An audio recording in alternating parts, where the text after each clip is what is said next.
Number 10. Football Party. In September 2017, a Texas bartender served one too many drinks to a man who later went on a murder spree at his estranged wife's apartment. 27-year-old Lindsay Glass was bartending at a piano pub when one of her friends, Spencer Height, showed up for his usual evening hijinks. However, on this particular night, he didn't seem like himself and kept downing drink after drink. As a matter of fact, he visited the pub twice and had 2 gins, 2 beers, and a shot. For context, Height's marriage was falling apart at this point in his life, and he'd already moved out of his wife's apartment. Now, obviously, Glass noticed his strange behavior as he kept on mumbling about how he had to do some dirty work and put someone in their place. Oh, and during this whole binge drinking thing, he had a big knife that he was fidgeting around with too. But because the bartender was friends with him, she just kind of ignored his behavior and kept serving him drinks. She did text her coworker about how Height was acting weird though.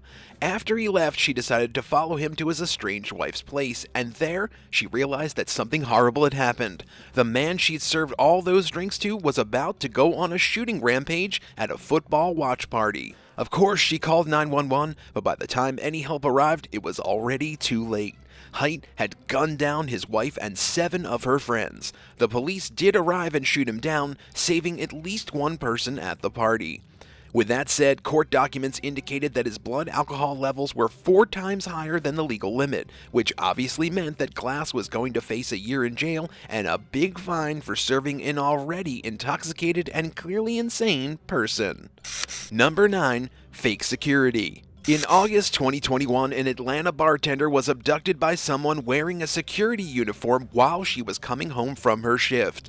Hours later, she was found dead, face down in a nearby area. Mariam Abdurrab, who worked the night shift at the Reverie VR bar in Midtown Atlanta, was on her way back home where she lived with her boyfriend. However, in the early hours of the morning, her boyfriend Jerry Antoine called 911 to report that he'd just seen her being forced into a car by a man in a security uniform. Now, this happened around 5 a.m., which meant that there wasn't a lot going on around the neighborhood, so all hands were on deck to triangulate the suspect's location and rescue her. But just an hour after the investigation began, another 911 call came in reporting gunshots in the Lakewood Avenue area. When the police arrived, they discovered Mariam's dead body. It didn't take long to catch the suspect, DeMarcus Brinkley, as he was arrested after he crashed during a high-speed police chase. Interestingly enough, he'd already spent 7 years in prison for child molestation before.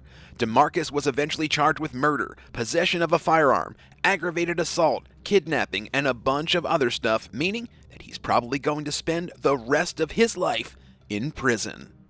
Number 8. Drug binge. In April 2017, an Indiana man was charged with the murder of a 24-year-old bartender after the two went on a drug binge. Nicole Gland, who worked at the Upper Deck Lounge, used to get drugs from the 50-year-old bouncer of the establishment, Christopher Dillard. One night, the co-workers decided to party hard with some cocaine and marijuana. Dillard wasn't working at the time and linked up with Gland after she finished her bartending shift. At around 7 a.m., however, his girlfriend received a call from him saying that he'd screwed up and that he didn't know if she'd take him back. And, while he didn't explicitly say anything about the murder at that point, it was clear something terrible had happened. Dillard had brutally stabbed Gland to death. Her body was found slumped over the wheel of her Ford Escape outside the Upper Deck Lounge at 9 a.m. Once Dillard's girlfriend found out about the bartender's murder, though, she connected the dots and called Hobart police to report that a knife was missing from their butcher block. She had actually called the police 2 days before that to report that Dillard had taken her car without permission. But according to the man himself, he claimed he took the knife for protection a couple of months ago, but that it had fallen out of the car at some point. Dillard told police that he didn't mean to kill the girl and that the events from that night were hazy from all the drugs and partying. But of course, that's not really a defense, which is why he's been charged with murder and sentenced to 65 years in prison. The motivation behind the stabbing, however, remains shrouded in mystery to this day. Number 7. Money trouble. In January 2018, a Silver Spring bartender was arrested by police after an argument with restaurant owners regarding compensation that turned into a brutal bloodbath. Carlev Moye, who was working at the Blue Sunday Bar and Grill in Bowie, wanted to discuss his payment with the owners, Jin Chen, Sherwood Morgan, and Zhu Xin Zhao. However, it didn't take long for it to turn into a heated argument, and after pacing in and out of the restaurant's office a couple of times, Moye returned with a gun. Sadly, it looked like they couldn't come to an agreement as Moye opened fire on his bosses, killing all three of them in the process. He then took the money that was on the desk and fled the scene. Oh, and he also poured water over what he thought was the surveillance system and shot it multiple times for good measure. Unfortunately for him, the footage was still intact, which meant that the cops were able to identify and arrest him. Strangely enough, he blamed his erratic behavior on a brain injury that he suffered in 2014 when he was attacked with a cinder block. According to him, that injury completely altered his personality. After some examination from experts, the judge ruled that it was cold and calculated murder, resulting in a handout of 3 consecutive life sentences. Number 6. High score. In May 2015, a French bartender was convicted of manslaughter for serving 56 shots to a man for a drinking contest, which resulted in him dying. 47-year-old Gilles Crepin, who worked at a bar called Starter in the central French town of Clermont-Ferrand, had a way of selling shots to his patrons. At his bar, he kept a scoreboard that displayed the record for downing shots in one go. Multiple people would try to claim the top spot with varying degrees of success. One day, 56-year-old Renaud Prudhomme stepped up, determined to match the challenge and get a high score. And while he did surprisingly manage to go through 56 shots, his celebrations didn't last very long. He was helped home by his daughter and friends, whom he spent the evening with, but heading into the night, his condition started to worsen and emergency services had to be called. Sadly, he died in a hospital the following day. As expected with cases of over-serving alcohol, the police instantly took Crepin into custody for giving a lethal dose of alcohol to his customer. That said, he pleaded that it was a decision guided by emotion, and that the actual person pushing Renaud to break the record was his daughter. So, after spending 4 months in jail, the bartender was allowed to walk out on the condition that he'd be banned from working at a bar for at least 1 year. Number 5. Vaccine card. In December 2021, a Seattle bartender was left wounded when a simple request to see a vaccine card turned into a violent encounter. Felicity Ogilvie, who worked at Joe's Bar and Grill, was only following King County's COVID guidelines when she asked a man to show his vaccination card. And when he couldn't produce it, she simply asked him to leave, which, again, is standard procedure. However, rather than turning around and walking out, the man started hurling aggressive insults at her. When her co-worker tried to intervene, he pushed them away too. After multiple attempts to make him leave, Felicity decided to take matters into her own hands and threw him out herself. But instead of admitting defeat, the man came back at her and hit her with something sharp, and it was enough to cut her cheek open. At that point, the suspect fled the scene. The bartender, on the other hand, was left bleeding all over her sweatshirt and had to get 30 stitches both outside and inside her cheek. Thankfully, the damage was only cosmetic, but according to her, it could have easily been a fatal hit to her eye or her neck. The Seattle police still haven't caught the suspect, so no prison sentences have been handed out here. Can you think of any other violent altercations that happened over someone asking for a Vax card? Tell us in the comments and hit that subscribe button while you're at it. Number 4. Wrong place, wrong time. In April 2016, a North Charleston bartender was shot and killed after a failed robbery attempt. Eric Brantley, who worked at the Park Circle bar called the Sparrow, was about to leave after finishing his late-night shift. But while he was getting on his motorcycle, 2 robbers pulled up next to him and held him at gunpoint.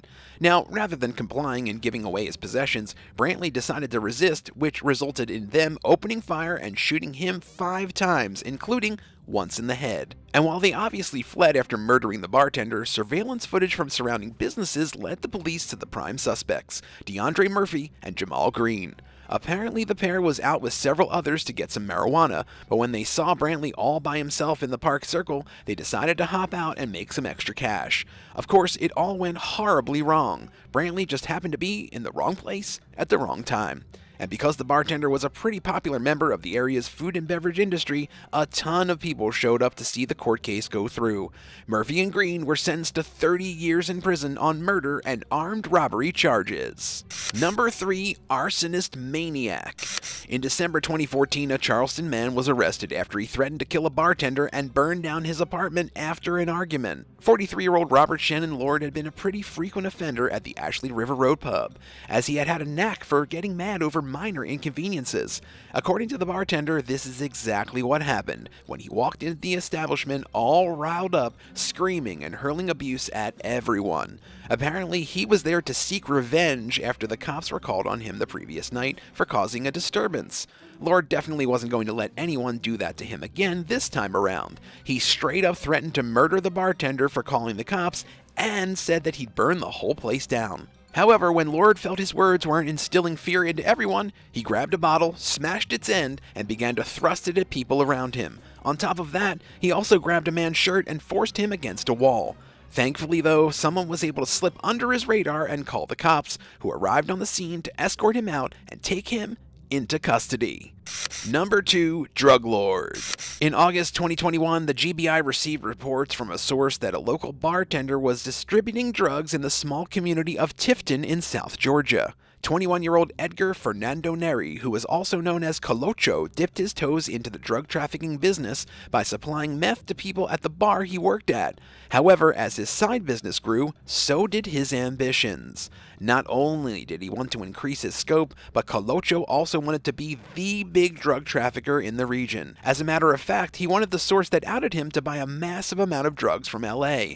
Colocho's actual endgame was to collaborate with his supplier in Cali and move kilos of meth, cocaine, and actual weaponry. In fact, he'd already made deals to purchase body armor, rifles, a rocket launcher, and rockets. So he was kind of switching businesses from a drug trafficker to a full-blown terrorist. It was this move that prompted a quick response from the federal authorities, as they closed in and eventually arrested him. He was convicted on drug trafficking charges and faces 20 years in prison with a pretty hefty fine of $1 million. Number 1. Unlucky Birthday. In June 2017, a Canton bartender was robbed and shot to death while he was walking back from his birthday party. Sebastian Dvorak was a popular bartender at Riley's Oyster locations and was just on his way back from celebrating his 27th birthday when he was stopped at gunpoint and asked to give away his possessions. And while he did comply, for the most part, the robbery still turned bad for him as the 21-year-old suspect, Malik Mungo, shot him in the chest and fled the scene. It looked like a pretty simple case of robbery, but some deeper investigation from the police and federal agents uncovered a violent gang called 500 that Mungo was a part of. Led by the infamous Bloods, the gang sold drugs and regularly sent out members to rob people. After he was arrested, Mungo admitted to smoking pot and wandering Canton looking for unlocked cars to steal on the day of the murder. He insisted that he didn't actually pull the trigger and claimed that a casual acquaintance did it. And to really nail things down, detectives found Dvorak's cell phone and Nintendo Switch in Mungo's possession.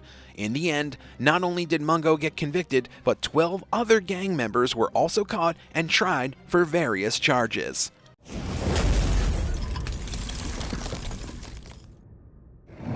Number 8. Dr. Death. Christopher Dunch is also known as Dr. D, or Dr. Death. If you Googled a neurosurgeon in Dallas, even you would be impressed by Dunch's profile. He earned an MD and a PhD from a top program and had numerous 5-star reviews from other patients. Even his Facebook page was filled with praises and boasted of his accolades. Behind the carefully crafted online persona, Dr. D was waiting for his next victim. He was found to be under the influence of cocaine during a surgery he was conducting in his residency training. Within the 2 years that Dunch had practiced medicine in Dallas, he had performed surgery on 37 patients, and of those patients, almost 33 suffered one or another kind of unheard complication or injury. Some of his patients even suffered from permanent nerve damage. One of them was a 55-year-old school teacher undergoing what was supposed to be a rather uncomplicated surgery. The outcome of his poor skills resulted in patients being operated on the wrong side, operating while paying no heed to bleeding complications, and quite literally pulling out bones. Neurosurgeons are an important asset to hospitals, and because of that, Dunch was able to gain operating privileges in many medical institutions across Dallas. It took a long time for people to report Dunch to the state medical board. It was only in 2013 when finally his medical license was canceled after the Texas Medical Board labeled him a, quote, sociopath, and slated him to be a clear danger to the citizens. In July of 2015, he was finally arrested in Dallas for 1 count of injuring an elderly person and 5 counts of assault, with an additional 6 felony counts of aggravated assault, 5 counts of aggravated assault leading to severe injuries, and for paralyzing as a result of maiming one of his patients. On February 17, 2017, he was sentenced to life imprisonment and even has several other cases which are still ongoing at civil courts. Number 7. Murder Hospital. Doctors are known for saving lives, but this doc chose the wrong profession. Infamous for being one of the first serial killers that America had ever seen, Dr. H.H. Holmes' real name was Herman Mudgett. Mudgett grew up in New Hampshire in the 1860s. He had always been interested in medicine and would even perform surgery on animals. Operating on and killing animals is definitely one of the signs of a future serial killer. He joined the University of Michigan to pursue his interest, but textbooks and practical classes were not enough for him. Mudgett wanted more, so he would steal corpses from his medical school and experiment on them. Once he was done with the experiments, he would then make fraudulent insurance claims. In fear of being exposed, he moved to Chicago in 1885 and started working at a pharmacy. That's when he took up the alias of Dr. H.H. Holmes. A few years later, he murdered the owner of the pharmacy and took over the business. His thirst for murder was just beginning. He built a house in Chicago specifically meant to torment his victims. It had secret passages, soundproof rooms to muffle any screams, trapdoors, and even gas jets to kill his victims. He had thought of it all. The evil doctor even made a kiln in his basement to burn the bodies. He would often lure women with false promises of marriage. Once they were at his murder house, he would steal their life savings and kill them. He had even donated some of the dead bodies to the local medical schools. Mudgett's sins were finally uncovered in 1894. He had confessed to killing 27 people, but experts who worked on his case believed the number to be around 200. Mudgett was sentenced to death. The home where he ruthlessly murdered people was bought and turned into a tourist attraction. However, not many could get a glimpse of it. Soon after the home was opened to the public, it burned to the ground. The man is still remembered to be a master con artist and for having more than 50 lawsuits in Chicago alone. Number 6. Fasting for the cure. Linda Burfield Hazard didn't even have a medical degree. But back in the early 1900s, she used a loophole in the law to gain a medical license. Back then, practitioners of alternative medicine could earn a license. With that, Hazard began her reign of terror on her patients. In 1908, she had written a book on the benefits of fasting. The book was called Fasting for the Cure of Disease.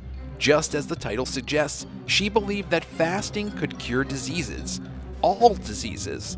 She was an advocate of minimal food consumption and believed that it was the ultimate key to the recovery from illnesses that plagued humanity. But writing a book wasn't enough. Hazard's ideas were being used as extensively as she had hoped for. So instead of writing another book, she opened a sanitarium where she could practice what she preached. She was otherwise called Starvation Doctor. At her establishment in Olalla, patients were left hungry and starving for days and weeks on end.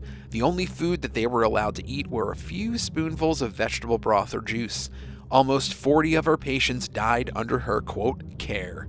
She was charged with manslaughter in 1912 for killing a wealthy woman from Britain who weighed less than 50 pounds, or just under 23 kilograms at the time of her death. During her trial, it came to light that Hazard had forged the woman's will and stolen her jewelry. She was sentenced to 20 years in prison, but only served 2. She returned to Olalla and resumed her starvation therapy. In 1935, her establishment burned down, and she had to stop her practice. In 1938, Hazard fell ill and tried to treat herself by fasting, but she died of starvation. Ironic? Number 5. Walter Freeman. Walter Freeman was an American physician who was an advocate of psychosurgery. Despite having no surgical training himself, he believed that mental illnesses could be solved with the help of surgery. He worked with a doctor named James Watts and became the first one in the US to perform prefrontal lobotomy by craniotomy in the operating room. But the procedure was still a complicated one, so Freeman went on a search to make it quicker and easier. He finally came up with something called the transorbital lobotomy. During the procedure, a patient was given electroshock to make them unconscious, after which Freeman would use an ice pick, often from his kitchen, and hammer it into the back of their eye. To replace ice picks, he created a leucotome, but it once broke inside a patient's skull. Freeman then designed a stronger version called an orbitoclast. It would be inserted into the back of the eye and then hammered into the skull and wiggled around to break connections to the frontal lobe of the brain. The extremely gruesome process left the patients acting childlike or would send them into a vegetative state. With Freeman's lobotomy, at least 490 people have died, but he was committed to his medical procedure and went on a national campaign to promote it. He would demonstrate the procedure at hospitals and even in front of the media. During one of these media presentations, he killed a patient when the ice pick poked the brain. Freeman was unbothered by it and proceeded on to the next patient. His license was only revoked after one of his patients died. Number 4. Nazi Doctor. Karl Kloberg might have been a doctor, but he was in no way noble. A trained gynecologist, the slaughter he carried out with his methods in the name of science is downright atrocious. Kloberg was one of the first doctors to conduct research to treat infertility in women, but when the Nazis took over, he changed his path. He joined the Nazi Party in 1938 and began his reign of terror. Kloberg approached Heinrich Himmel and requested that he let him conduct experiments on the inmates of the Auschwitz concentration camp. He wanted to find a process of sterilization that could be carried out on a large number of people quickly. In Auschwitz, he would inject toxins into the uteruses of the women without any anesthesia. It was extremely painful and would often result in death. But that's not where his experiments ended. Kloberg would sometimes deliberately kill people so he could perform autopsies. When the Soviets moved in, Kloberg shifted his experiments to Ravensbrück concentration camp, where he was arrested and sentenced to 25 years in prison. He was sent to Germany as part of the German-Soviet repatriation agreement, where he died in 1957 before standing trial for his crimes. Number 3. Dr. Poison. Joseph Michael Swango is serving 3 consecutive life sentences without parole. When you hear the long list of crimes he committed, this punishment won't sound as harsh. Swango was an MD who killed at least 60 patients and colleagues between 1981 and 1997. It all began with an internship at Ohio State Medical Center. Nurses were noticing that many of the seemingly healthy patients suddenly started dying and sensed something fishy was going on. The nurses expressed their concerns to the administrators and an investigation was done, but Swango wasn't found guilty of anything. In fact, the administration chose to let him pass freely, fearing that he might sue them instead.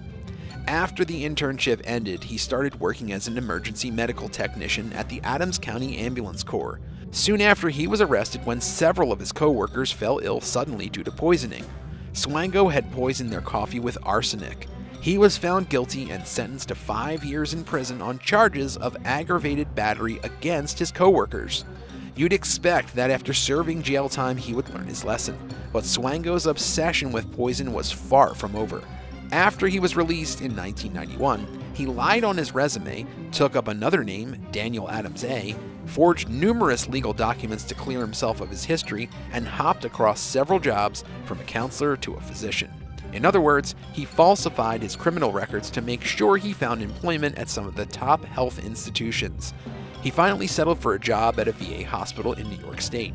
When patients began dying mysteriously, the authorities realized who they had hired. He was immediately fired. A notice was sent to 120 medical schools and 1,000 other teaching institutions across the country, informing them about Swango being blacklisted and alerting them to not hire him under any circumstances. To escape the FBI's radar, he fled to Zimbabwe in 1994. The same trail of deaths continued at the Menene Lutheran Mission Hospital he joined after forging those documents. When he felt like the net was closing in on him, he decided to move himself around to Namibia, and even to Saudi Arabia, where he continued his murderous crusade. Swango made a mistake when he stepped back onto US soil, where he was arrested for fraud in 1997. The FBI was convinced that Swango was a serial killer, but with no other evidence to prove it, they had to dig up the bodies of his victims. Upon further testing, it was confirmed that they died of poisonous chemicals, and he was charged with multiple murders in America as well as Zimbabwe. But the true number of his victims is unknown. During his murder trial, Dr. Swango's true evil was revealed when excerpts from his journal were read aloud in court. He explained in great detail how joyous he felt when poisoning his victims. Number 2. Shipman. Dr. Harold Shipman had an unfortunate childhood. He had seen his mother die painfully from lung cancer, and that sparked an interest in medicine for him. He became a physician in Lancashire, England. Shipman was a well-liked doctor, so when the allegations of murder came to light, it was hard to believe. In 1975, he was forced into rehab to curb an addiction to the opioid pethidine. He had written many fraudulent prescriptions for it as well. After leaving rehab, he moved to Hyde in 1977. It was there that a coroner noticed that a lot of Shipman's patients were dying. The peculiar part about the deaths was that the bodies were often recovered in similar positions. They were either lying down or sitting on a settee. One of Shipman's colleagues recognized the same pattern and informed the cops about it. After a brisk investigation, Shipman was cleared of any charges, but the mysterious death of an 81-year-old put him on the radar again. Her family noticed that the old woman's will had been changed and Shipman was made the beneficiary. The fact that she died after a visit from the doctor strengthened their suspicions. Her body was exhumed and the cause of death was found to be a lethal dose of morphine. A thorough investigation was carried out and authorities found something shocking. Shipman had been regularly killing his patients and altering their wills. His murder hadn't come to light because he would urge the families to cremate the bodies and thus erase all evidence. Between 1975 and 1988, he had killed as many as 236 people, most of whom were elderly women. He would alter the patients' records to hide his murders. He also stole jewelry from the dying women. Cops recovered over 10,000 pounds worth of jewelry, or about $25,000 worth, hidden in his garage. He was found guilty of killing 15 people and one case of forgery, but the actual number of his victims could be more than 230. He was sentenced to multiple life sentences for his crimes, but committed suicide in his prison cell by hanging himself in 2004. On July 30th, 2005, a memorial in honor of Shipman's victims opened near Hyde Park called the Garden of Tranquility. But that's not all. Among the medical fraternity, his trial and sentence gave rise to something called the Shipman effect, because doctors were afraid to administer the required dosage of medications and instead resorted to underprescribing. In an effort to prevent doctors from escaping their wrongdoings by passing deaths off as natural ones, funeral homes had to change the way that they issued death certificates. To this day, Shipman is considered one of the most prolific serial killers in modern American history. Number 1. Suspicious Doc. Dr. John Bodkin Adams killed as many as 160 patients between 1946 and 1956. His evil ploy sounds eerily similar to Dr. Shipman's, and who knows, maybe Shipman's killing spree was inspired by this. Adams was a general practitioner in Essex, England. He was described as a well-liked, compassionate doctor, but little did his patients know that behind all that kindness, this doctor was eyeing their wealth. He was especially interested in the elderly patients, maybe because their death would be easier to cover up. After killing them, he would change their will and put everything in his name, and he would have got away with it if it was only just a couple of patients. But Adams had forged 132 wills, which set off some serious suspicions. A few nurses that worked with him reported him using special injections, which he was reluctant to disclose, which led to the eventual blood clot in the brain and a coma. Even though the authorities found numerous suspicious cases, he was only tried for the murder of one patient in 1957. Despite these mysterious deaths and his usage of hard drugs, he was found not guilty in the case. However, he still had to serve a sentence for 13 offenses that included lying on cremation forms, prescription fraud, forgery, and more. His doctor's license was revoked, but not for long. Adams returned to his practice and continued to work until he died in 1983 of natural causes.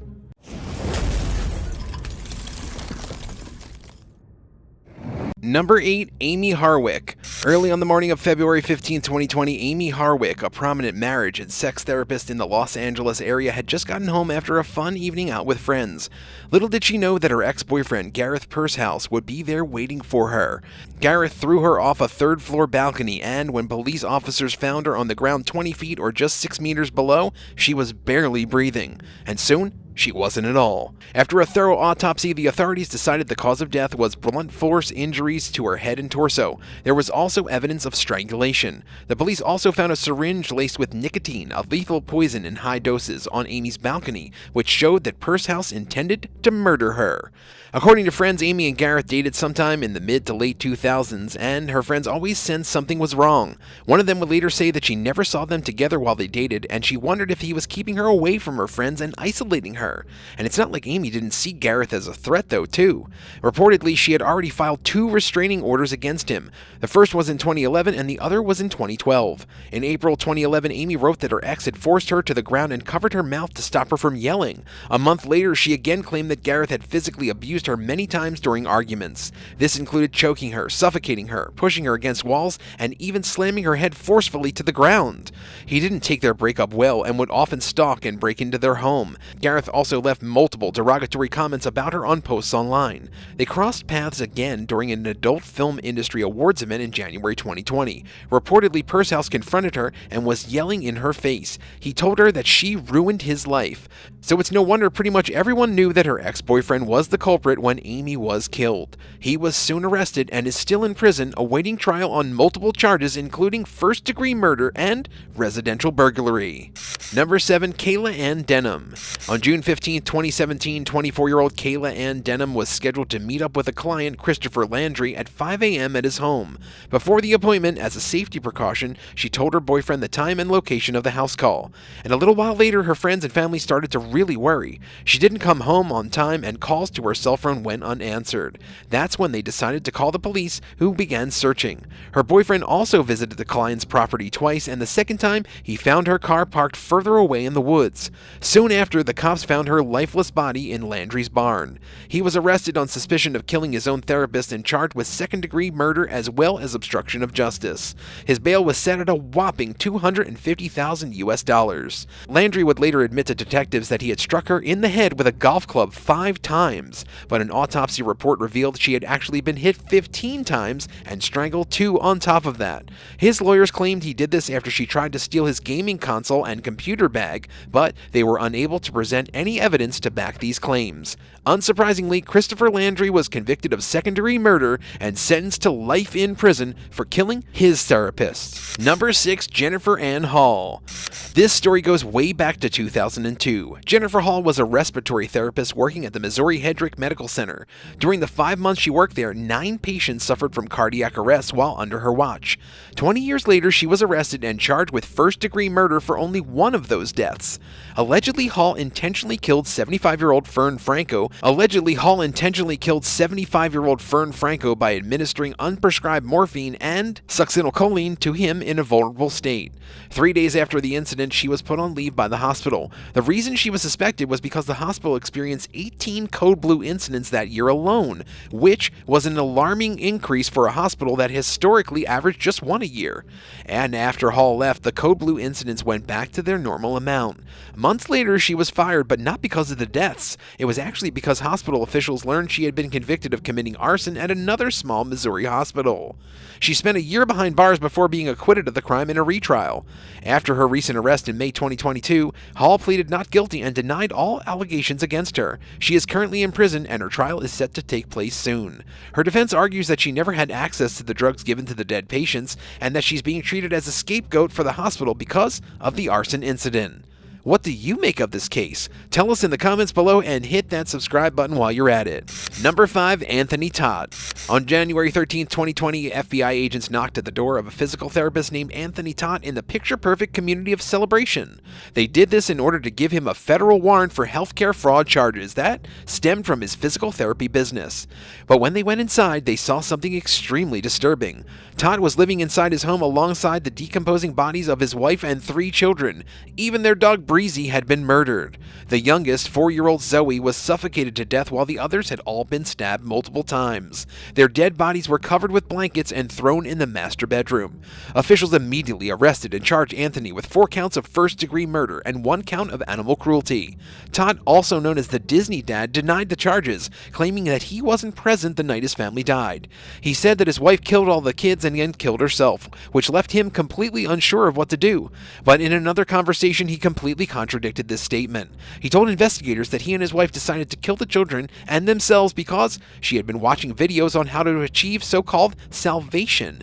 They were apparently worried that the apocalypse was coming up. In 2022, a jury found Anthony guilty of all charges and sentenced him to 4 life sentences without any possibility of parole. It still isn't known what exactly his motivation was. The salvation story doesn't add up, but prosecutors claim that he just wanted control over the lives of his kids and his wife, pointing out that he had often used his family's phones to send text messages to their relatives. Number 4. CONNELL Watkins. Candace was born in Lincolnton, North Carolina, but at a young age she and her siblings were taken from their home and separated after being victims of neglect. At 5 years old, her parents' rights were terminated, and 2 years later she was adopted by Jean Elizabeth Newmaker, a pediatric nurse practitioner from Durham. Within months, Candace was taken to see a psychiatrist because of her poor behavior at home and was even given medication. Still, apparently, she got worse throughout the next few years, and at one point she even killed her pet goldfish. So Jeannie took her to CONNELL Watkins, an unlicensed psychologist in the local area, after a glowing referral from William Goebel, a licensed doctor. She gave him $7,000 for a 2-week intense therapy session that included a rebirth with the help of Watkins and Julie Ponder, a California therapist. The therapist curled Candace into the fetal position inside a flannel sheet and pushed her against from all 4 sides. She begged them to stop, saying she was in pain. She cried out, gasping for air, telling them that she was dying. Ponder then told her to, quote, "Go ahead and die for real." She said she was going to throw up, but they kept going. After a while, the child stopped struggling, and when they opened up the sheet to look, she was unconscious and in fact had vomited. She died the next day at Children's Hospital. Watkins and Ponder were tried and convicted of reckless child abuse leading to death and were given 6-year prison sentences each. Newmaker pled guilty to neglect and abuse charges and received a 4-year suspended sentence, after which the charges were removed from her record entirely. What the doctors were even trying to accomplish through the deranged actions is anyone's guess. The sad reality, though, is that a child lost their life. Number 3. Mark Lawrence. On July 21, 2011, Dr. Mark Lawrence was having lunch with his close colleague Melvin Stern. Mark confided in his friend that he was extremely concerned about one of his patients. She was getting more and more paranoid as the days went on, and she even started blaming her problems on Lawrence, a 71-year-old psychiatrist. Stern advised him to refer the patient to another doctor, and Mark agreed that was the best course of action. But sadly, it was too late. Just 1 day later, Mark was dead. He had stepped out of his home office to tell his patient he needed a few minutes to finish up an earlier appointment. When he went back upstairs, the patient, 62-year-old Barbara Newman, pointed a gun at the doctor and shot him multiple times. He fell to the floor dead. She stepped out on the porch and turned the gun on herself and also died on the spot. The culprit was a former scientist at the National Institute of Immunology lab, and although she had been working in recent years, her neighbors expressed that she didn't really seem to be all that troubled, which is why they were just as shocked as anyone else after the incident. As for the victim, everyone around him had nothing but good things to say. He was one of the star psychotherapists in Virginia State and was doing many important things for the people in his community. Not much is known about Newman's motivations to murder someone who was just trying to help her, but there have been several reports saying that she was suffering from multiple illnesses. This was her way of escaping her problems for good. Number 2. Wayne S. Fenton. Wayne Fenton was one of the biggest names in psychotherapy. He served as the Associate Director of the National Institute of Mental Health and ran a private practice in Bethesda to treat severely mentally ill patients. But sadly, it was his work that caused his death. In September 2006, he was murdered by a patient, 19-year-old Vitaly A. Davidrov, in the middle of an appointment. According to the suspect's father, Vitaly had severe schizophrenia, and any discussions with him about taking medications resulted in an angry reaction. When the father brought his son to a session, Fenton told him he was going to encourage Vitaly to take the medication again. He also said that if given the chance, he would ask the patient to accept an injection rather than taking it orally to see if that would help more or not. For unknown reasons, Vitaly got agitated and beat his doctor with his fists, and when he left the office, Fenton was left on the ground bleeding from the face. When his father returned to get Vitaly, he noticed blood on his son's hands, pants, and shirt, and immediately called 911. Paramedics quickly arrived at the scene and found Fenton lying unresponsive inside the rear office. The teenager soon confessed to the crime and was taken into custody. He was found guilty in court but wasn't held criminally responsible because of his mental condition. So instead of prison, he was sent to a maximum security psychiatric hospital in Meriden. 4 years later, he killed someone again. This time, the victim was his roommate, David Rico Noyoya. Due to his growing paranoia and schizophrenia, Vitaly was found not competent enough to stand trial. Number 1. ACHUTHA Reddy. On September 13, 2017, Dr. ACHUTHA Reddy was stabbed 165 times, beaten, and run over by a car outside his clinic in Wichita, Kansas. An employee of the clinic heard Reddy calling for help and then saw one of his patients, 21-year-old Omar Dutt, stabbing the psychiatrist. She immediately separated the two, and Reddy ran out the back of the building with Dutt following behind him. He finally caught up to the doctor and repeatedly stabbed him to death. After that, he ran Reddy over with his car. A few hours later, authorities found the doctor's dead body lying in a nearby alley. Dutt was taken into custody and his vehicle was searched. Police found a baseball bat in the back seat of his car, a pocket knife, and a shirt soaked in blood. Even the tires had the victim's blood stains on them. ACHUTHA's wife, Dr. Beanie Reddy, stated that she couldn't sleep for years after her husband's death, and she would shake in fear at night thinking about it. It's still unclear why Omar committed this horrific crime. In 2021, he pleaded guilty to the murder and was sentenced to life in prison. He won't be eligible for parole until he serves out 25 years. Because Omar had a long history of dealing with mental illnesses, the judge recommended that he serve his sentence at Larned Correctional Mental Health Facility instead of a prison. Thanks for watching. Did you ever think therapy could go this wrong? Tell us in the comments below, and don't forget to subscribe. See you next time on The Bad Badger.